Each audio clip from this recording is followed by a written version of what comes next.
they had told us it was less than a 2% chance of triplets. So when the doctor said there's 3, my reaction was I just about passed out. Jen, I think she didn't believe it. Her words were, "That's not possible." We first met the Payseurs when they were very early in the pregnancy. They were about 10 weeks and came to us for a consultation. Jen and Ben started out, facing a lot of risks with their pregnancy, and we had a lot of very serious conversations early on. And so I had in my mind that we were going to end up in Charlotte or Baptist, and that was just the way it was. And Jen called me one Friday early afternoon and said, "Hey, I've got an appointment scheduled. Lori, the director of the NICU, has agreed to give us a tour." And I think she'll agree. My words were, "Why are we wasting our time?" I met with Jen and Ben and toured them around the NICU, talked to them about what we have to offer. We have respiratory therapists in-house 24/7. We have neonatal nurse practitioners. We have 2 neonatologists. And they did have the opportunity on that Friday afternoon to meet with Dr. Wellman as well. When we walked out of here, probably an hour later, we didn't even get out the door, and I think I looked at Jen and said, "We'd be crazy if we went anywhere else.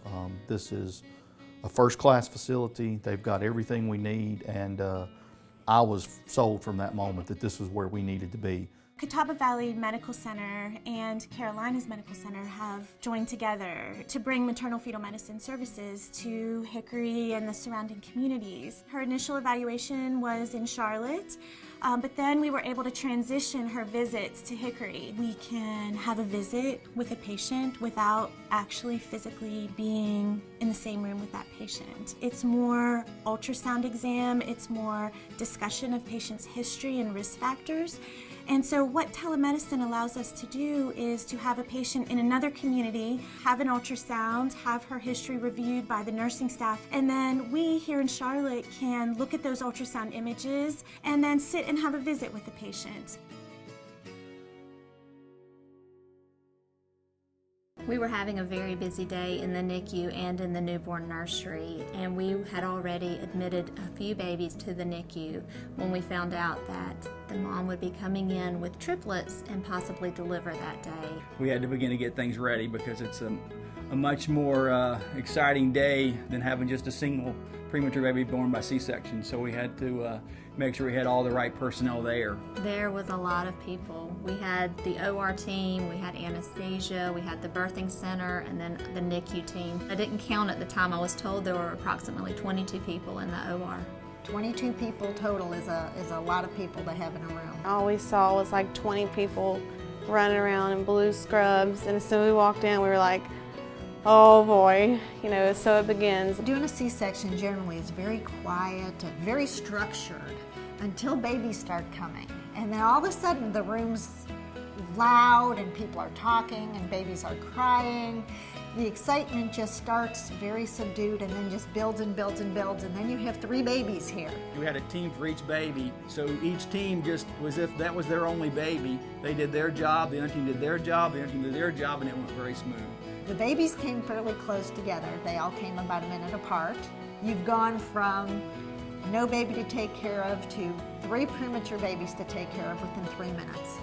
And you need a coordinated effort. You need the staff to be ready and on top of things, and they were just perfect, like clockwork. That was the fun part. I guess that was the rewarding part, was that it went like it should go, and that only happens because the people are dedicated and well trained. So all 3 of them came out in 3 different positions: footling breech, head first, and frank breech.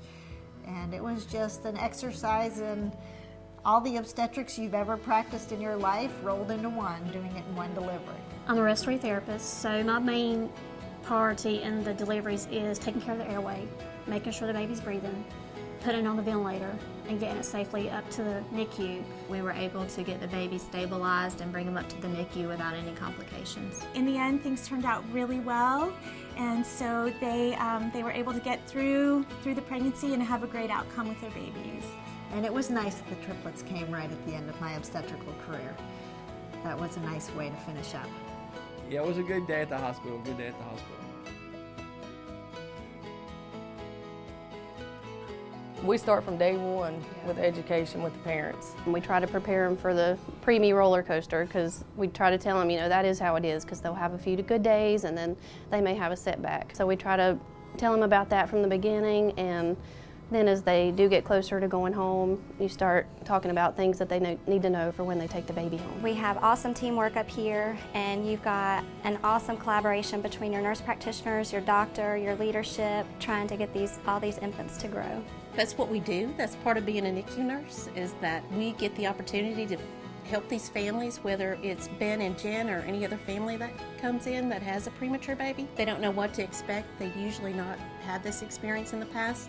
So we're there to help them along that journey from beginning, where they're scared to death to even touch their baby or do anything to their baby, to actually taking them home and providing all the care for that baby. So many nurses, so many doctors, so many of the caregivers, I mean, they've become family. You know, you don't really think about it, but you trust these people with your children, and they know your children better than you do for a period of time. I mean, they're dealing with them every single day, every minute. We have the technology, but even with technology, if you don't have the nursing staff that care about the outcomes of the patients and the families, then the technology really doesn't mean anything. I think one thing that Jen and Ben did was that they trusted us, which we hope all parents do, but we became close and they knew that we were telling them just like we would want to know as parents. I feel like they're my babies. Jen had the babies, but they're like my babies too.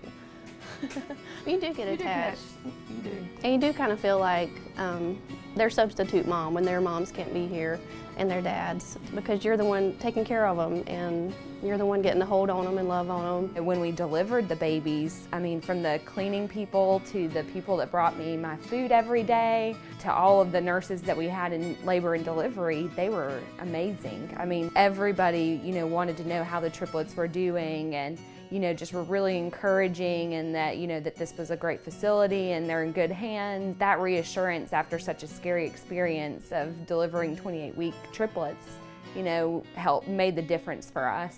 I feel like you get to experience it with them. I mean, I feel like they're my family. We're grateful that they chose to have them here. This is great. We're 10 minutes from work. We can come here at lunch, see the babies. We can be here right after work, and we can be here really as much as we want. And plus, going home at night, we know it's a good feeling that, one, we've got great people caring for our children, but two, we're 10 minutes away. We can be here very, very quickly if we need to be here. When you do interact with the family and you build that special bond, it makes the bond with their babies even stronger. And I love the Payseur family. I think they're great. We'll be glad to get them home, but at the same time, these people here have become our NICU family. I know personally I'm excited, I'm nervous, scared, but I'm looking forward to being able to have them home and settle into a routine. Being in the NICU, we knew it was going to be hard with 3, but we still didn't really realize how tough it was going to be to take care of 3 babies until we got them home. And then it's like, oh my gosh. I really think in the back of our mind, we both thought, we'll get them home, take a week or two, we'll have people that'll help us, and then after that, we got this, we can do this. That lasted about 48 hours with 2 of them home. And we realized then that this is going to be a lot more than we thought. It's a challenge. It is a challenge. It's 24 hours a day, 3-hour feedings. You get 1 feeding done and it's time to start again. We change approximately 30 diapers a day. The coffee pot's screaming for mercy. I mean, it's you live off caffeine. Yeah. You can have the nicest facility in the world, spend all the money on brick and mortar and beds and equipment, but if you don't have the right people, doesn't matter. They've got exceptional people.